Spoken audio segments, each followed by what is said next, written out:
চাওক আপোনালোকক মই প্ৰথমে জনাই থওঁ মোৰ কোনো অনুৰাগী নহয় সকলো ভাৰতীয় জনতা পাৰ্টিৰ কাৰ্যকৰ্তা ভাৰতীয় জনতা পাৰ্টিৰ কাৰ্যকৰ্তাসকলে এটা আমাৰ এটা সংঘবদ্ধ ৰাজনৈতিক দল এইটো এটা আমাৰ পৰম্পৰা সেই পৰম্পৰা অক্ষুণ্ণ ৰাখি কাৰ্যকৰ্তাসকল আহিছে মই সকলোকে আপোনালোকৰ জৰিয়তে মোৰ আন্তৰিক কৃতজ্ঞতা জনাইছোঁ আৰু তেখেতসকলে আহি মোক আজি এই দায়িত্ব লোৱাৰ মুহূৰ্তত যিধৰণে আহি উৎসাহিত কৰিলে তাৰ প্ৰতি মোৰ দলৰ এই কাৰ্যৰ প্ৰতি দায়বদ্ধতা আৰু বেছি বৃদ্ধি পাইছে আজিৰ পৰা যেন অনুমান হৈছে আৰু ইয়াৰ জৰিয়তে লগতে মই দলৰ ৰাজ্যিক নেতৃত্ব বিশেষকৈ ৰাজ্যিক সভাপতি সাংসদ দিলীপ শইকীয়া ডাঙৰীয়া আৰু অসমৰ জনপ্ৰিয় মুখ্যমন্ত্ৰী ডক্টৰ হিমন্ত বিশ্ব শৰ্মা ডাঙৰীয়াক কৃষক মৰ্চাৰ দৰে গুৰুত্বপূৰ্ণ মৰ্চাৰ এটা দায়িত্ব দিয়াৰ বাবে মই কৃতজ্ঞতা জনাইছোঁ আৰু অনাগত দিনত প্ৰত্যেকজন কাৰ্যকৰ্তাৰ পৰা জ্যেষ্ঠজনৰ পৰা কনিষ্ঠজনলৈ সকলোৰে পৰা এই মৰ্চাৰ সভাপতি হিচাপে দায়িত্ব পালনৰ ক্ষেত্ৰত সহায় সহযোগিতা আশীৰ্বাদ সকলোৰে পৰা বিচাৰিছোঁ ভাৰতীয় জনতা পাৰ্টিয়ে যিটো কৃষকসকলৰ বাবে বহুখিনি কাম প্ৰধানমন্ত্ৰী নৰেন্দ্ৰ মোদী ডাঙৰীয়া দায়িত্ব লোৱাৰ পিছত কৃষক সন্মান নিধিৰ জৰিয়তে বা আৰু কৃষকসকলক আগবঢ়াই লৈ যোৱাৰ ক্ষেত্ৰত যথেষ্ট আঁচনি গ্ৰহণ কৰিছে আৰু অসমতো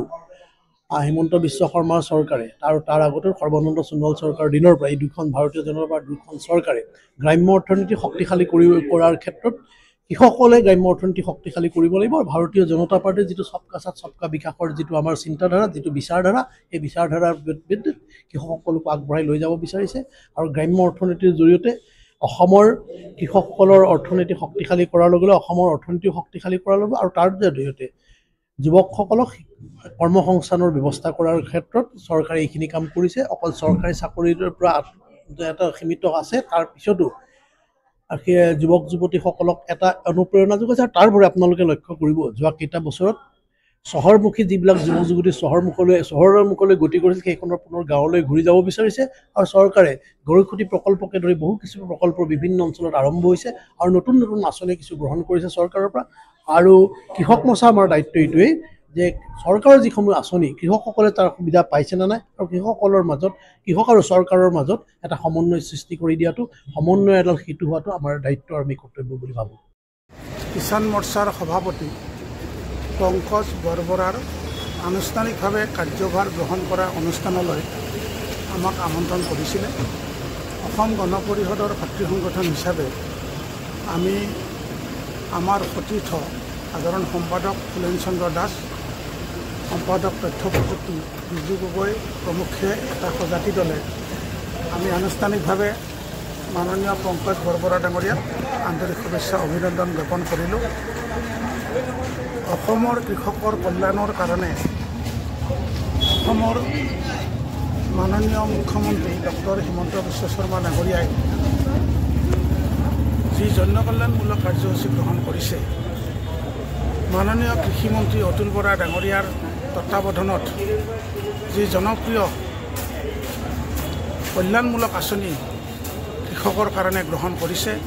এই আঁচনি কৃষকৰ মাজলৈ আমি লৈ যাব লাগিব কৃষক আৰু অসম গণ পৰিষদ ভাৰতীয় জনতা পাৰ্টিৰ কৰ্মকৰ্তা কাৰ্যকৰ্তা কৃষকৰ কল্যাণৰ কাৰণে আমি যৌথভাৱে কাম কৰাৰ বিষয়েও আমি আলোচনা কৰিলোঁ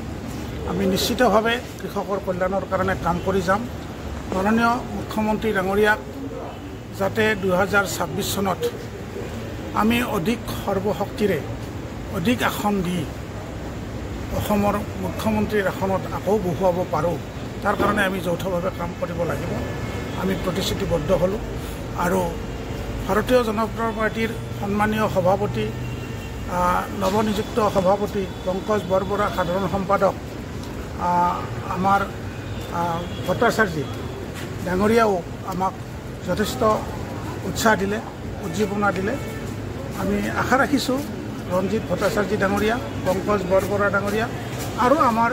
কৃষক পৰিষদৰ নেতৃবৃন্দই যৌথভাৱে কৃষকৰ কল্যাণৰ কাৰণে কাম কৰি যাম Stay informed, stay ahead. News NE 365